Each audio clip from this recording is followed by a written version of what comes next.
लोकमान्य बाल गंगाधर तिलक ने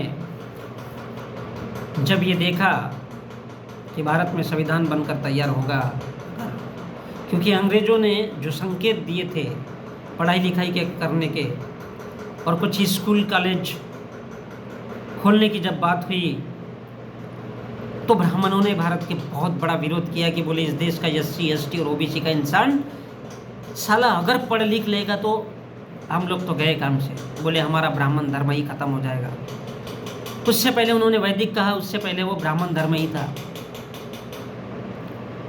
और ये बात जैसे ही लोकमान्य तिलक को समझ में आई तो उसने गणेश विसर्जन शुरू किया, गणेश की पूजा। इससे पहले भारत में कहीं गणपति नाम का न तो भगवान था, न ही भगवान था, न किसी कुत्ते बिल्ली को यो गणेश। इसलिए सबसे पहले अगर कहा जाता है तो फिर कहा जाता है कि शुरुआत गणेश से होगी, श्री गणेश।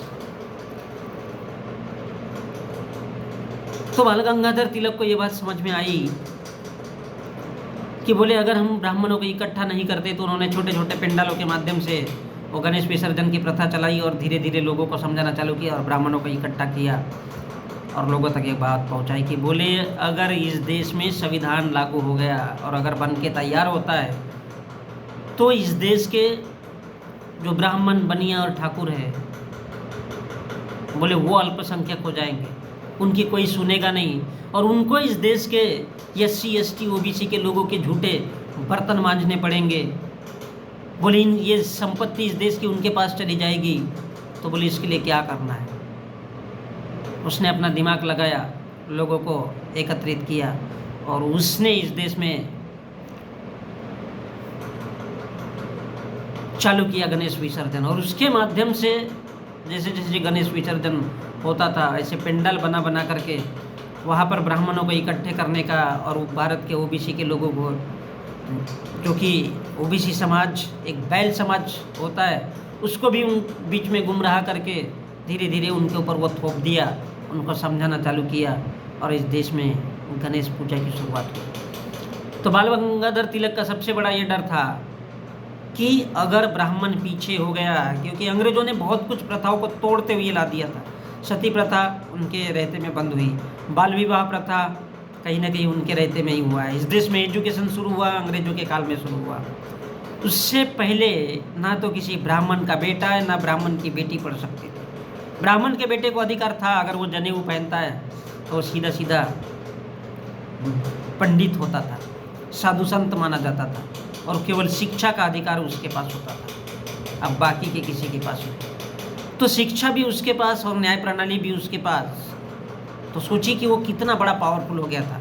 उसने अगर कह दिया कि इस महिला का बलात्कार करना है तो बलात्कार होना ही होना है। अब वो बलात्कार किस रूप में, तो बोले उसको दासी बना लो, लाओ उसको मंदिर में और उसको दासी बना लो। बोले इसी के साथ में इसको पेलपाल करो। महीनों दिनों किस तरह से उन महिलाओं को यातनाएं दी गई, तो ये भी एक अलग हिस्ट्री है। तो बाल गंगाधर तिलक के दिमाग में यह सवाल उठा कि बोले अगर ऐसा होता है तो ऐसा होगा, और यदि इस देश में संविधान लागू होता है तो बोले इस देश का SC ST और OBC पूरी तरह से ब्राह्मण बनिया पे हावी हो जाएगा और हमारी जो जितनी भी धार्मिक नीतियाँ है, हमारी जितनी भी राजनीतिक नीतियाँ है, अब वो चाहे वेद महाभारत पुराण ये सब लिख करके उपनिषद सब, तो बोले इन सब पे सडनली पानी फिर जाएगा और हम लोग अल्पसंख्यक हो जाएंगे। बोले आज पूरी दुनिया हमारी विचार मानती है। कौन? भारत के लोग, पूरे भारत के लोग, चाहे वो SC हो ST हो OBC हो या दूसरे और भी लोग हो, वो सारे के सारे मानते हैं। लेकिन बोले यदि ऐसा होता है, संविधान बनता है, तो ये सबसे ऊपर आएंगे। कौन? इस देश के SC ST OBC के। तो उसके दिलो दिमाग में ये डर बैठ गया और इसलिए उसने हिंदू शब्द का खतरनाक इस्तेमाल सामने लाया। खतरनाक, क्योंकि जब हम भारत का संविधान देखते हैं तो भारत के संविधान में भी धर्म शब्द का इस्तेमाल नहीं है, पंथ निरपेक्ष लिखा गया है। इसका अर्थ यह है कि संविधान बनते तक भारत में केवल संविधान बनने से पहले और संविधान के इस बीच से लेकर के कहीं ना कहीं उस धर्म को पंथ के नाम से जाना जाता था। ये सच्चाई है कि भारत के संविधान में वो पंथ के रूप में सब इस्तेमाल हुआ है वो शब्द। ये धर्मनिरपेक्ष बाद में किया गया है। तो ये इस बात का प्रतीक है कि ब्राह्मण ने उसको जागते जागते, और जैसे जैसे इस देश में टेलीविज़न का आविष्कार हुआ और इस देश में टेलीविज़न और इलेक्ट्रॉनिक मीडिया शुरू हुआ, तो उसने हद से ज़्यादा हिंदू शब्द का इस्तेमाल कर दिया। और आज सारे के सारे विद्वान केवल उसी पे टीका टिप्पणी करते हैं कि बोले हिंदू, कोई कहता है 11वीं शताब्दी में आया, कोई कहता है 12वीं शताब्दी में आया, कोई कहता है उससे पहले था नहीं, ये वास्तविकता है, नहीं था इससे पहले। ये शब्द उठा है मुसलमानों के राज में, और अब ये धीरे धीरे बाल गंगाधर तिलक और उसके आने वाले बाद के राजनीतिज्ञ लोगों ने उसको भयंकर तरीके से उठाया, और ये सब हिंदू नाम का एक ढकोसला शब्द इस देश के लोगों के सामने आया, ताकि इस देश के SC ST OBC और सारे के सारे लोगों को एक साथ इकट्ठा कैसा करना है, तो उनको हिंदू बना दिया जाए। उनको उनकी जातियाँ है उनके बीच में, इस बात का भी एहसास नहीं होना चाहिए। तो ऐसा क्या होना चाहिए, तो बोले ऐसा हिंदू शब्द ही है, ऐसा हिंदू शब्द ही है, इसलिए उसको सामने किया गया। और आज जितनी भी राजनीति घूमती है वो पूरी इसी शब्द के इर्द गिर्द घूमती है। और इस देश के किसी भी इंसान को ना तो भूख लगती है, ना प्यास लगती है, ना उसे बिजली चाहिए, ना उसे रोटी कपड़ा मकान चाहिए, न उसके बच्चे के लिए नौकरी चाहिए, और न ही उसके लिए कोई सुख सुविधा चाहिए, न इस देश के जवान को इस देश की रक्षा कैसे करना है, उस प्रकार के किस प्रकार के इक्विपमेंट उनको चाहिए, किस प्रकार की उनकी सुरक्षा होना चाहिए, इस बात से इस देश के किसान को भी कोई लेना देना नहीं है, और इस देश की महिलाओं को भी कोई लेना देना नहीं है।